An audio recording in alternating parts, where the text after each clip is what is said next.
Little super fast intro courtesy of the incomparable Bruce Hornsby. Hey everybody. I'm in a weird mood. I was just texting with my dad.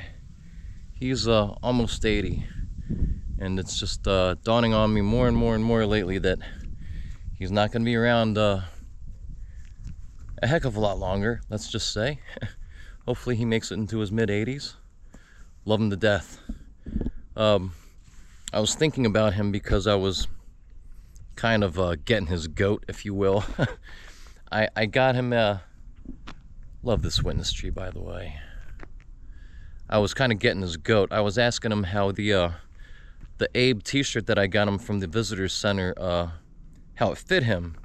And he said, it fit him okay, but it was really thin.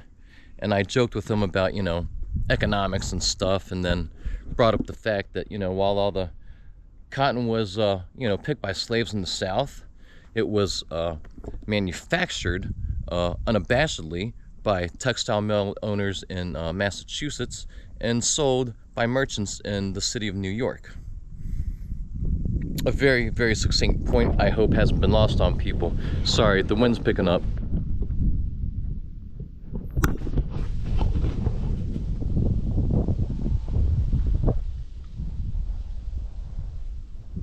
Oh, I hate to leave, but I gotta leave here soon. I was just gonna kind of shoot off the hip, and I don't know, guys. Hopefully you think about that point some more. Think about New York City. New York City, and I'm gonna kind of piggyback on something I talked about in a video that I will link, because I don't want to go into it too much in depth. This wind just started picking up right as soon as I got out of the car.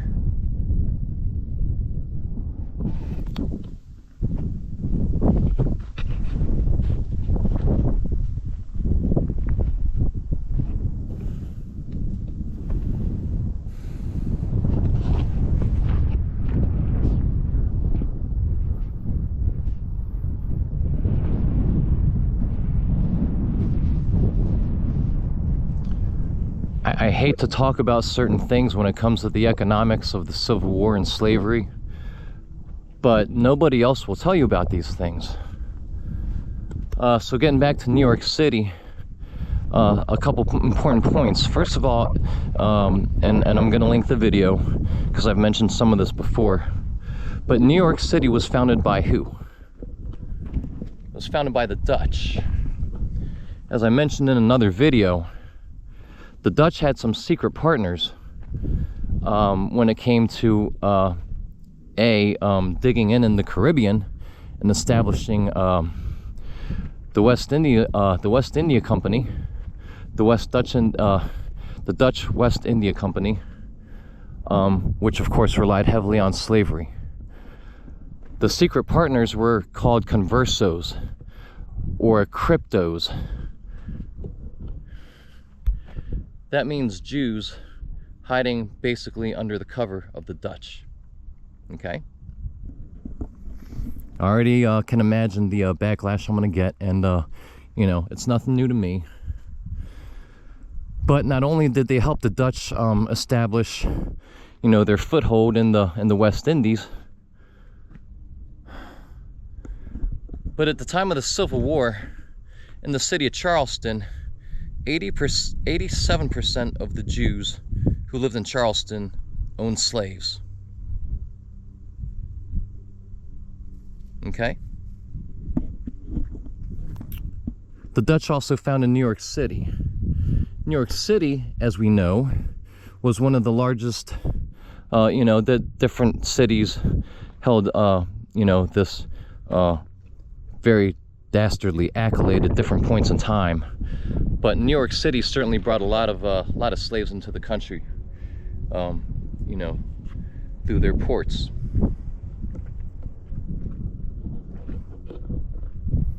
Slaves built the city of New York the first time around. As far as laying down roads, so on and so forth, and basic infrastructure, you know, a couple centuries ago. I'm not talking about in the early 1900s. That was primarily, you know, Irish and you know, other European immigrants. But slaves were traded, as a few of you know, very much in New York City, and they were traded on Wall Street. Wall Street. Think about this, okay?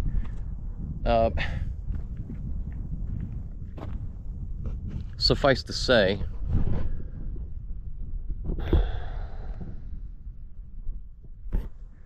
not that much has changed. I'll just leave it there.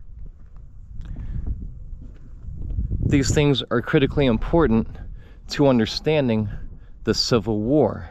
Now go back in your mind through, you know, what I just told you. The Silent Partners helped set up the Dutch West India Company. They were also around, kind of, you know, hiding undercover, but in plain sight at the same time, when slaves were brought into New York City. Cotton was picked largely in the South.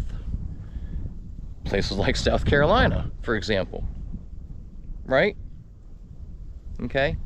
And then we fast forward quite a bit, and by the mid-18th century, the North is industrializing rapidly, but yet the South is not. So, point being, the North was done with the need for slavery before the South and their agrarian economy was, because they were building factories, machinery, a lot of modern technology that the South did not possess. So the North was able to wipe their hands clean of it, the stain of slavery, first.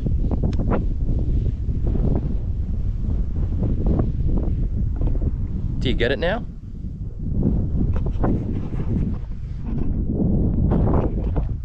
The same people controlled the economy. Okay, it was all one economy. The production, the labor, okay, was being done in southern states. The manufacturing was being done in the northern states, and they had no problem with it. The North had no, you know, the Union, if you will, had no problem. Northern states, northern people had no problem with the fact that the South had no textile mills, and it was all, virtually all the cotton was being manufactured in the North, primarily in Massachusetts. They had no problem that northern merchants were selling it out of New York City to England. No problem with it at all, even though it was done by slave labor. And to bring things full circle as far as immigration goes now, forced labor and so on and so forth, nothing has changed.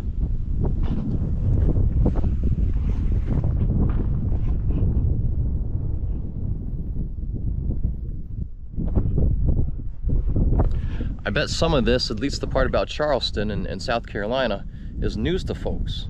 These are critical pieces of the puzzle that are left out by the textbooks, by the official stories and official storytellers. But given what I've just told you in the background and the history of slavery in America, largely having to do with the Caribbean, and in places like Charleston, shouldn't that change your analysis just a little bit?